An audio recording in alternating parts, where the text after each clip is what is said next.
हिच्यासाठी? हा मग तिला ना असं वाटलं की सगळी एवढी मोठी मोठी माणसं काय करणार, पण काहीच नाही. बघ किती छान आहेत, मस्त. हे बघ ते मकरंद सर हात दाखवा तिला. हे बघ उर्मिलाताई, हा तू करशील ना आता मस्त. तुला पाणी हवंय?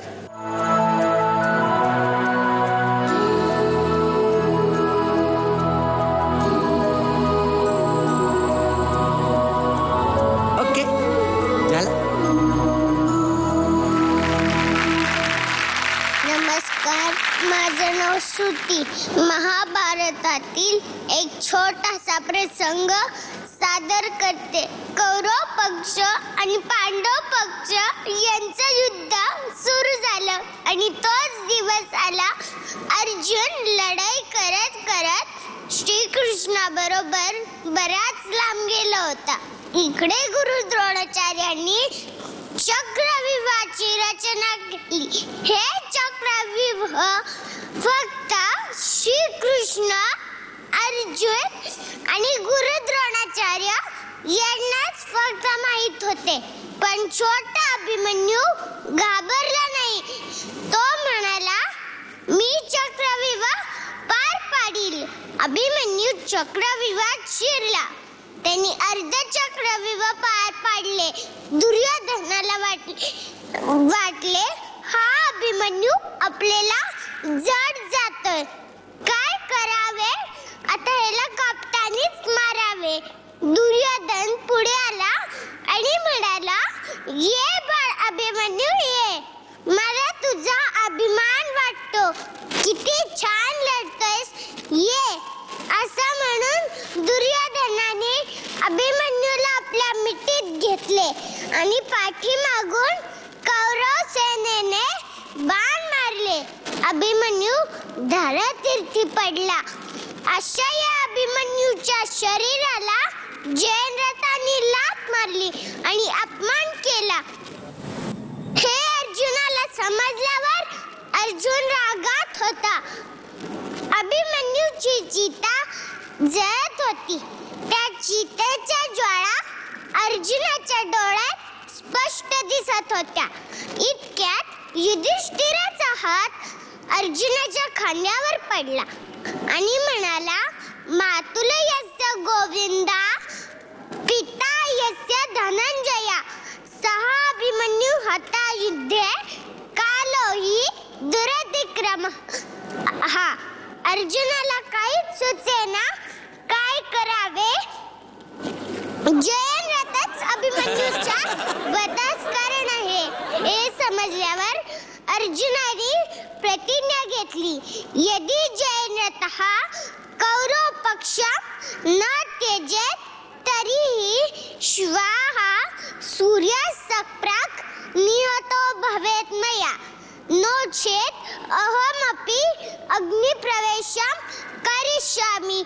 हे समजल्यावर श्रीकृष्ण तिथे आला.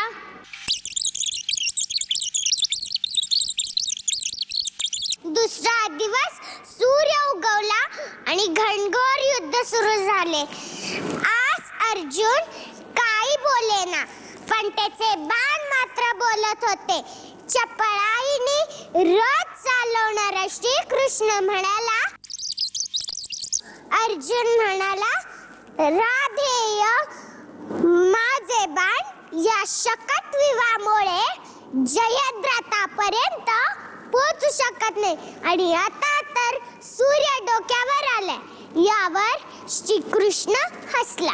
अचानक अंधार झाला. अर्जुन म्हणाला, एवढ्या लवकर रात्र कशी झाली? कौरव सेना युद्ध जिंकल्याप्रमाणे जल्लोष करू लागली. जयद्रथ लांबून अंदाज घेत अर्जुनाला आवाज येऊ लागला, अर्जुना, अरे अर्जुना, अग्नि प्रवेश कर. अर्जुन रागात होता. जयद्रथ अजून थोडा पुढे आला आणि आवाज येऊ लागला, अर्जुना, प्रतिज्ञा विसरलास की काय? अर्जुनाची चिता तयारच होती. अर्जुन चितेकडे निघाला. श्रीकृष्ण म्हणाला, थांब अर्जुना, हे तुझा धनुष्य बाण सुद्धा घेऊन जा. जयद्रथ जयद्रथ 4 पावले मागे गेला. अर्जुनाचा संयम पाहून जयद्रथ अजून थोडा पुढे आला आणि आवाज देऊ लागला, अर्जुना प्रवेश करतोस की मी तुला ढकलू. अर्जुनाला वाटले प्रतिज्ञा मोडावी की काय, पण श्रीकृष्णाचे शब्द आठवले. अर्जुनाचा संयम पाहून जयद्रथ मोठमोठ्याने हसू लागला. हसता हसता जयद्रथ कौरव सेनेला सोडून खूप पुढे आला आणि त्या क्षणी श्रीकृष्णाने आपले सुदर्शन चक्र सूर्यावरून बाजूला केले. लख लख प्रकाश जयद्रथाच्या चेहऱ्यावरचा रंगच उडाला. जयद्रथाला काहीच सुचेना, इकडे पळून जावे का तिकडे पळून जावे का जागेवर बसावे, इकडे पळून जावे का तिकडे पळून जावे का जागेवर बसावे. कौरव सेना तर मागे राहिली आणि त्या क्षणी श्रीकृष्ण म्हणाला, रे अर्जुना, आयमच्या सूर्य आयम चापी जयद्रथः अधुना मुंच बाणम. अर्जुनेन बाणः प्रक्षिप्तः जयद्रथः पंचत्वं गतः.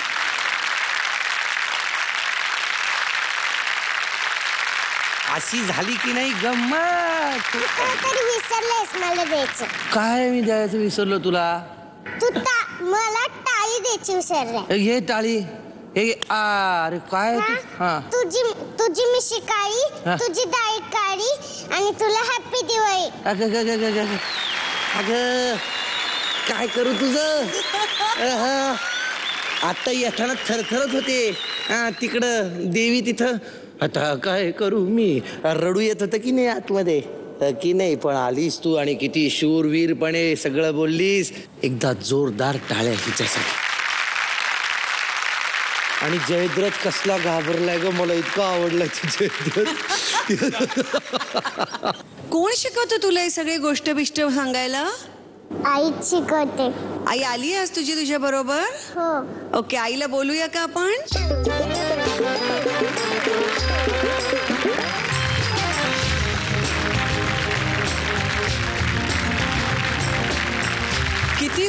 किती सुंदर म्हणजे काय म्हणू आम्ही आता. एवढंसं छोटंसं वय, एवढीशी छोटीशी मूर्ती आणि एवढ्या मोठ्या मोठ्या कथाकथन आणि काय ती वाणी, काय ते उच्चार, अगदी अस्खलित मजा आली, अतिशय मजा आली. एवढे छोटी मुलं तर दूर. मला वाटतं हल्लीच्या काळामध्ये जितू आणि मकरंद सर मोठ्या मोठ्या लोकांना सुद्धा धड मराठी बोलता येत नाही. म्हणजे आमचं असं आणि तसं मराठी आम्ही फार बोलतो. असं मराठी ऐकून अगदी मजा आली, फार मजा आली. आणि त्याच्यापेक्षा हे संस्कृत ऐकायला मजा आली. जे कानावर पडलं ते फार सुरेख वाटलं. तिची कथा ऐकून मी इतकी थक्क झालेले की मला काही त्याच्यावर रिॲक्शनच देता आली नाही. त्यामुळे आता थोडीशी लेट रिॲक्शन.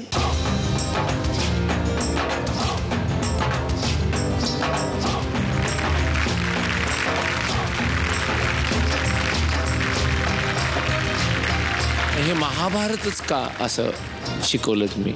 एकदा एका स्पर्धेसाठी म्हणून तिला न्यायचं होतं. त्यांनी महाभारतच हा विषय दिला होता. आणि त्यावेळेस मग ही कथा मलाही आवडली आणि तिला समजावून सांगितल्यानंतर ती पण तयार झाली म्हणायला. आणि पूर्ण संस्कृतमध्ये ही म्हटली होती तिने. हे श्रुती, तुला हे सगळं संस्कृत मध्ये येतं. जरा नॉनस्टॉप बोल बरं.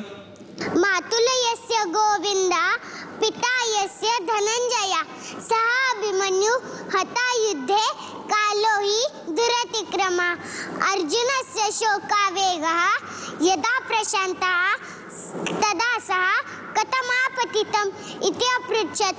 युधिष्ठिर अवदत् जयन्द्रता एव मूलकारणमस्ति अतः पार्थेन प्रतिज्ञातं यदि जयन्द्रतः कौरव पक्षं न त्यजेत्. बस. माझी बोलती बंद झालेली असेल तरीही पतका बितकांच्या पुढे जाऊन आम्ही एक मोठा आवाज श्रुती करता करणार आहोत.